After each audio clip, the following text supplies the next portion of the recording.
Ladies and gentlemen, welcome to the apocalypse. This is episode 3.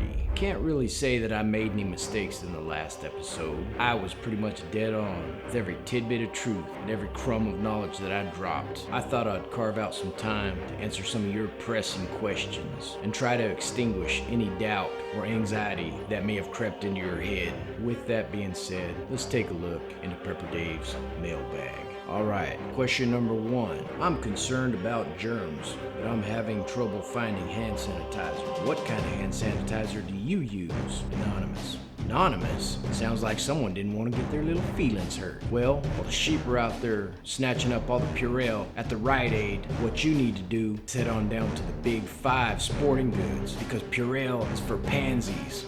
Purell. I know you're saying to yourself, why would Prepper Dave go to a sporting goods store for hand sanitizer? The answer, my friends, is easy. I use Hoppy's number 9 when you absolutely, positively have to kill every motherfucking pathogen in the room. Purell is what hipsters use after they tinkle. John Wayne wouldn't use Purell.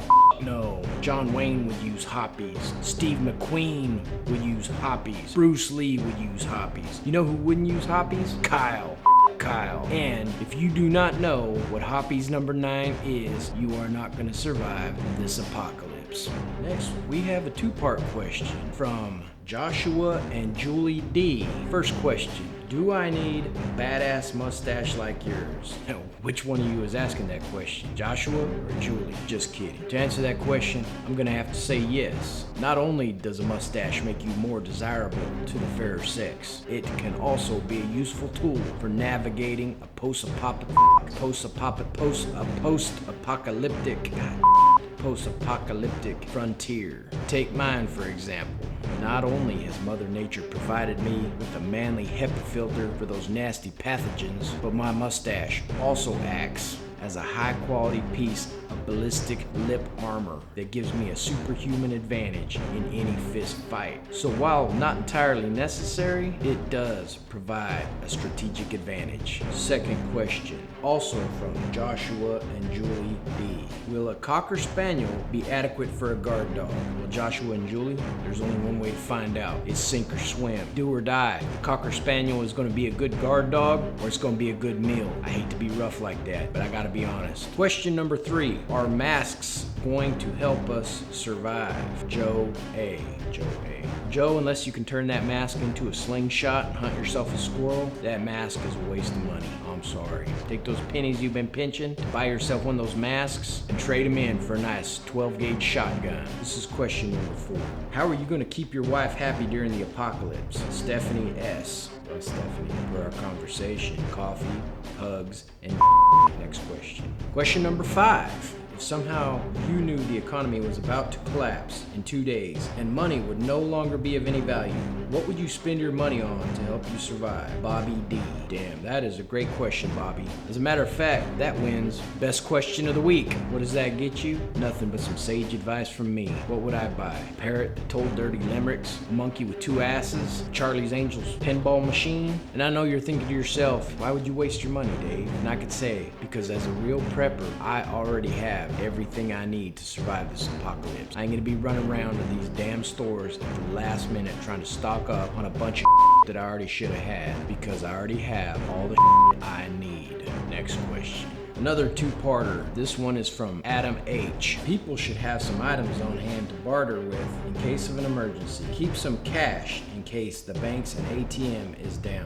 Thank you, Adam. However, this seems to be more of a statement rather than a question. Luckily, this is a 2-parter, and I will allow the second question. The second part of Adam's question. What kind of home training can we do? Test run for supplies, nunchuck training, bow staff training? Gotta have skills, is what Adam H. wrote. Gotta have skills. Anyway, this is a serious answer because prepping is a serious business. There are plenty of free educational channels you can find here on YouTube to help you sharpen your skills. Even though you're here getting your prepper GED from me, you can be getting your prepper master's degree by watching some of these channels, some of my favorites. Number 1, Sheepdog Response by Tim Kennedy. That means he's gonna go and drive down the street and throw more acid on little girls. Yeah, I've been there. I murdered that motherfucker. He is a bad motherfucker. He can do it all. Second channel I highly recommend is Team Zero with instructions. Next question. What is the main thing a prepper needs to have? Adrian L.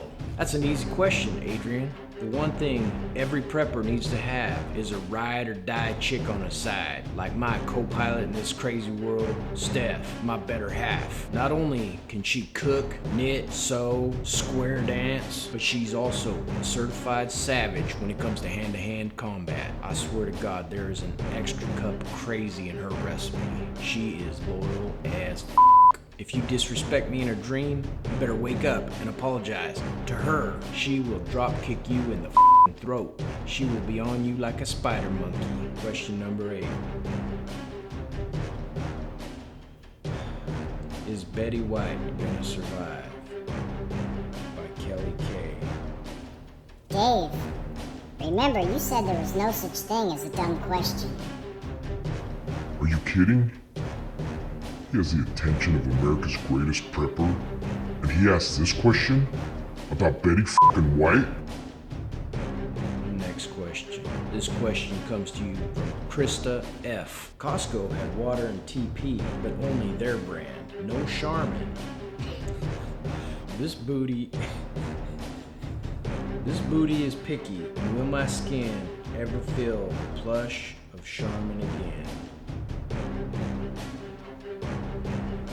Real question is, Krista, are you committed to surviving? Because it sounds to me like someone needs to toughen up. If your booty is not agreeing with the Kirkland brand tickets, you need to work on some booty calluses. Here's an exercise in practicality. Try wiping with some 200 grit 3M sandpaper for about a week. After that, the cheap TP will feel like a warm hug from an old friend, and you will be ready for the apocalypse. Question number 10. It's our last question of the night. Question number 10. How much deer jerky are we gonna need? John W. Someone doesn't have much faith in the hunting ability of their crew, but we are preppers. It's better to be ready than have to get ready. And for that, we will need to use some basic prepper math. You have to figure out a couple of variables in this equation. A, the amount of jerky per day per person times N, the number of people in your party, times L, the length of your anticipated apocalypse, equals R, your required stockpile. That is basic prepper math. That is all the time we have for questions in this episode.